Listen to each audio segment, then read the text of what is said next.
വടക്കാഞ്ചേരിയിലെ കോഴ വിവാദത്തിൽ സിപിഐഎമ്മിന്റെ എംപിമാർക്കും എംഎൽഎമാർക്കും പങ്കുണ്ടോ എന്ന് കണ്ടെത്തണമെന്ന് ഡിസിസി അധ്യക്ഷൻ ജോസഫ് ടാജറ്റ്.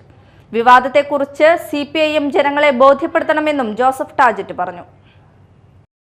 ഇവിടെ ഈ ജാഫറിൻ്റെ വോയിസ് അദ്ദേഹം അതല്ല എന്ന് പറയുമ്പോൾ ഇപ്പുറത്ത് CPM ഏരിയ കമ്മിറ്റി അംഗം ബാബുവുമായിട്ടുള്ള ജാഫറിൻ്റെ ഓഡിയോനെ കുറിച്ച് എന്താ പറയാത്തത്?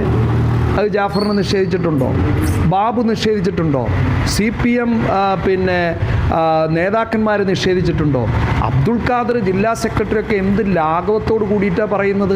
ഇത്തരം ഒരു സാഹചര്യം വന്നിട്ട് എന്തുകൊണ്ട് CPM നടപടിയെടുക്കുന്നില്ല? അപ്പം അതുകൊണ്ട് പൊതുജന മധ്യത്തിൽ ജനാധിപത്യ വ്യവസ്ഥയ്ക്ക് നിരക്കാത്ത കാര്യങ്ങളാണ് നടന്നത് എന്ന് സ്പഷ്ടമാണ്.